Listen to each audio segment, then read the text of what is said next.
Assalamualaikum warahmatullahi wabarakatuh. Perkenalkan, nama saya Muhammad Abdul Aziz. Di sini saya akan membacakan makro tentang adab-adab tayamum. Sebelum itu marilah kita mengirimkan Al-Fatihah terlebih dahulu untuk Kimi Mu'alif kitab ini. Ila hadratin Nabi Mustafa Sayyidina Muhammadin sallallahu alaihi wasallam wa ala alihi wa ashabihi wa azwajihi wa dzurriyyatihi wa ali baitihil kiram wa susul marifat kitab Imam Al-Ghazali. Nafa'ana Allahu bihim wa bi ulumihi fit darain amin. Syai'ul ilahil Fatihah. A'udzu billahi minasyaitonir rajim. Bismillahirrahmanirrahim. Alhamdulillahi rabbil alamin. Arrahmanir rahim. Maliki yaumiddin. Iyyaka na'budu wa iyyaka nasta'in. Ihdinas siratal mustaqim. Siratal ladzina an'amta 'alaihim ghairil maghdubi 'alaihim waladdallin. Amin. Qala mu'allif hadha kitab rahimahullahu ta'ala wa nafa'ana bihi wa bi'ulumihi fid dharain amin. Allahumma iftah lana futuhal arifin ilmu mu'azzat wa ilmu muridin. Rabbi shrah lana sudurana wa yassir lana amrana wahlul 'uqdatam min lisana yafqahu qawlana. Subhanaka la ilma lana illa ma 'allamtana innaka antal alimul hakim. Adabu tayamumi ay hada adabu tayamumi. Ini adab-adab tayamum. Fa in ajasta anista'malil ma'i, maka jika kamu tidak dapat menggunakan air difaktihi ba'da talabi, karena tidak adanya air setelah mencarinya, au li udrin min maradin, atau karena sebab udur sakit, au li mani'in min al-wusuli ilaihi min sab'in au habsin, atau karena ada penghalang dari bertemunya kepada air itu karena adanya hewan buas, atau ditahan di penjara, au kana al-ma'ul hadiru tahtaju ilaihi li'atshika au li'atshi rafiqika, atau karena air itu hanya untuk mencukupi menghilangkan dahagamu dan menghilangkan dahaga temanmu, au kana milkan li ghairika walam yabi' ila bi aktsara min tamanil mitli, atau air itu bukan milik kita, milik orang lain, dan si orang lain ini tidak mau menjualnya kecuali dengan harga yang lebih mahal dari harga yang biasanya. Au kana bika jarahatun au maradun takhafu minhu ala nafsika, atau di badanmu itu ada luka atau sakit di mana kamu bimbang atas kemudaratan dirimu apabila engkau menggunakan air. Fasbir hatta yadkhula waqtul faridati, maka bersabarlah sehingga masuk waktunya salat fardu. Sumaksid su'idan thayyiban, kemudian carilah tanah yang baik, alaihi turabun khalisun tahirun layyinun, tetap di atas tanah yang baik itu debu yang bersih, yang suci dan lembut. Fadrib alaihi bikafaika, maka pukullah debu yang suci tadi menggunakan kedua telapak tangan kamu, dhaman baina asabi'ika, dengan cara merapatkan di antara jari-jari kamu, wa anwi istibahata fardhi sholati, dan berniatlah kamu agar dibolehkan melaksanakan fardu sholat. Famsa bihima wajhaka, dan usaplah menggunakan kedua telapak tangan kamu wajhaka, ke wajah kamu, kulau semuanya, marotan wahidatan, sekali. Wala tatakallaf isolal gubari ila manabiti sya'ri khafa au kashifa, dan janganlah kamu bersusah-susah untuk memastikan debu tadi sampai ke tempat tumbuh rambut yang tebal atau tipis. Semanjia khota, maka copotlah cincin kamu, wadrib dorbatan saniatan, dan pukullah pukulan kedua, mufarijan, disertai dengan cara disebarkan baina asabi'ika, di antara jari-jari kamu. Wamsabihima yadaika ma'ami faqaika, dan usaplah dengan kedua telapak tangan kamu, yadaika, ke kedua telapak tangan, ke kedua tangan kamu,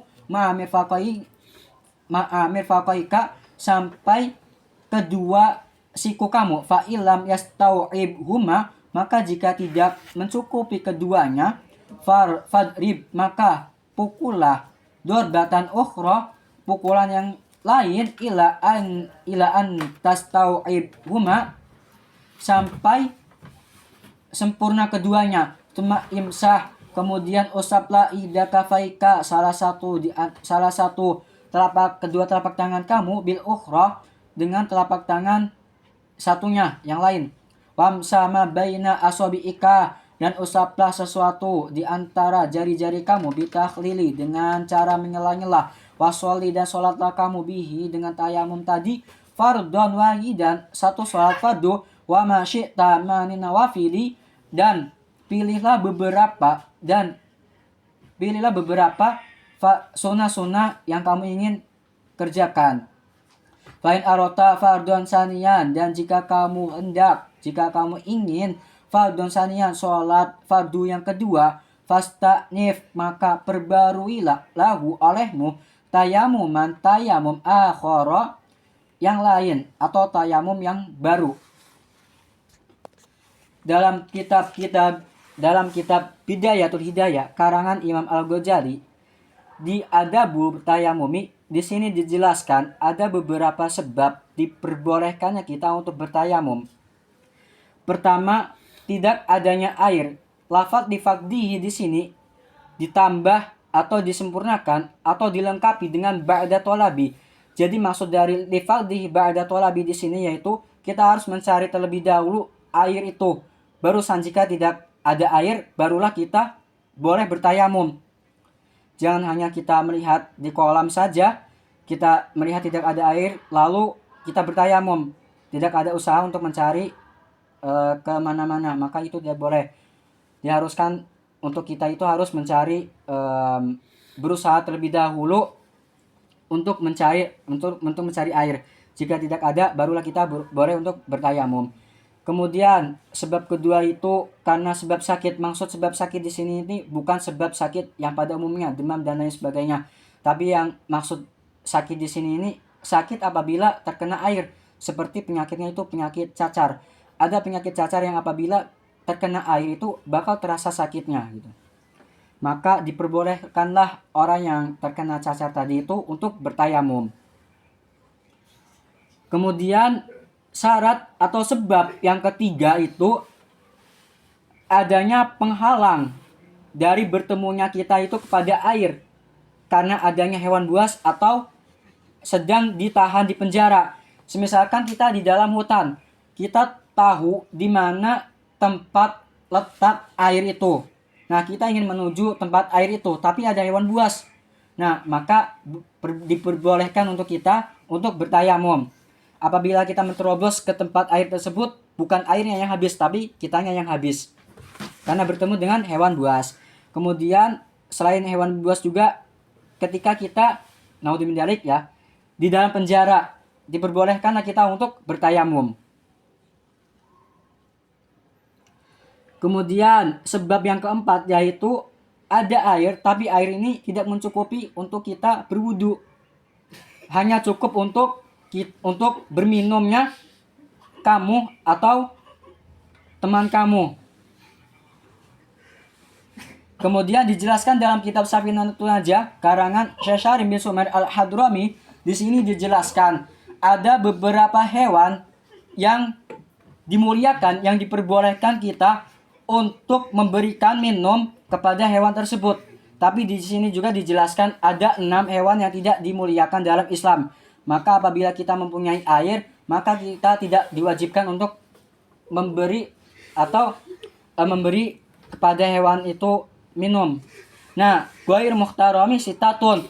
Selain hewan yang dimuliakan itu, hewan yang tidak dimuliakan itu ada 6. Tariku sholati, yang pertama yaitu orang yang meninggalkan sholat. Wazani muhsonu, dan orang yang kedua yaitu yang zina muhson. Wal murtadu, dan orang yang ketiga yaitu murtad. Wal kafirud al-harbiyu, dan orang yang keempat itu kafir yang memerangi.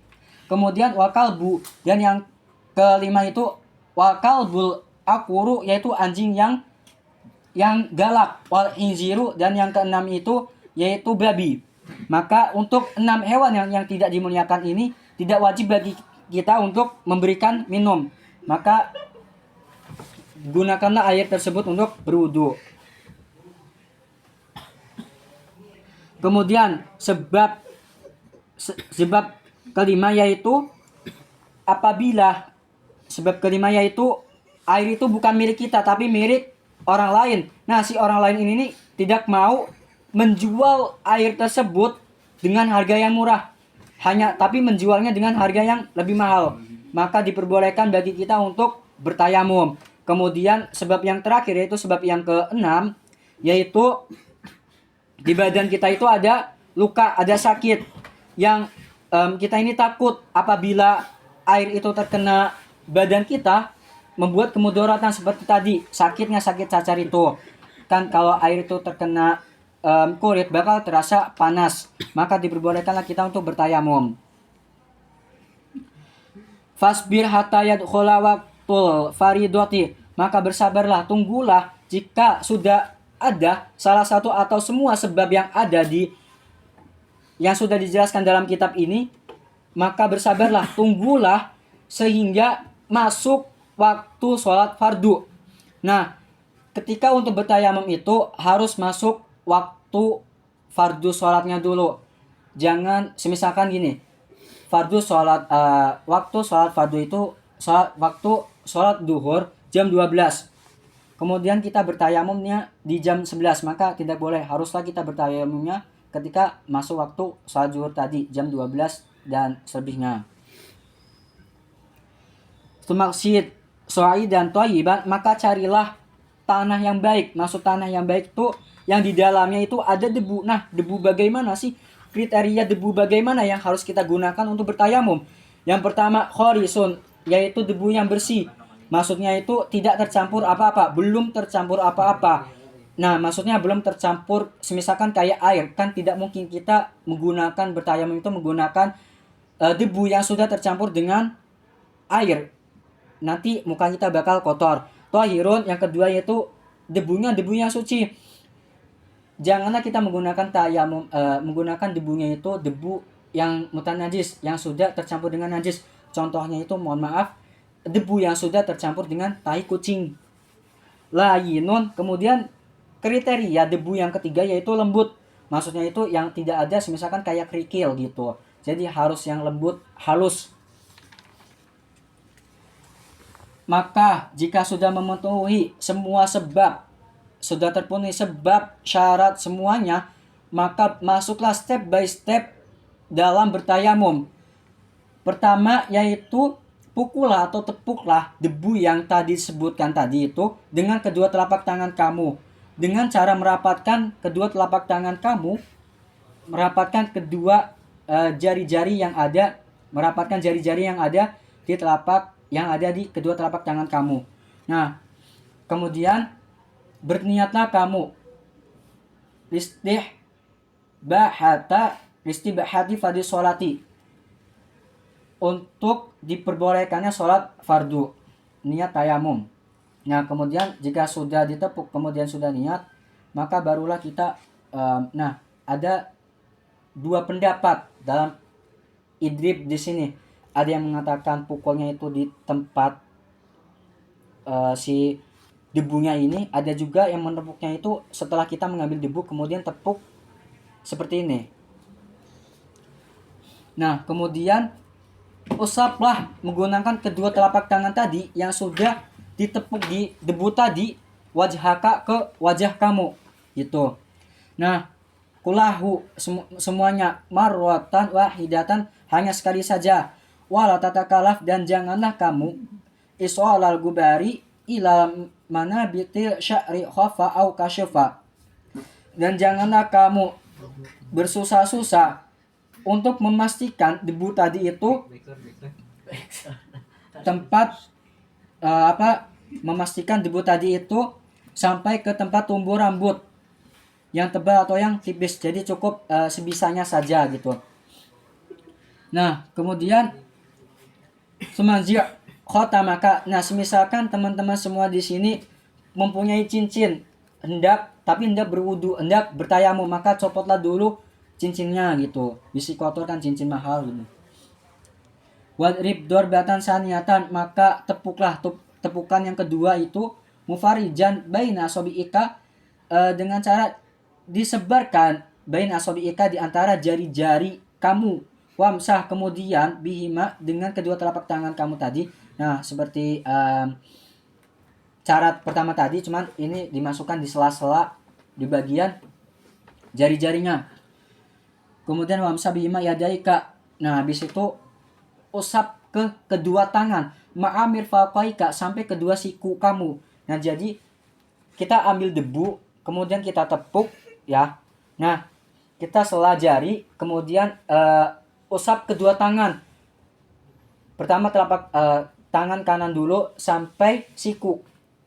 Kemudian sebelah sini jangan sampai ke telapak tangan satunya. Apabila kita mencampuri seperti ini, maka menjadi mustakmalah debu tadi itu, maka tidak bisa digunakan, harus diganti yang baru gitu.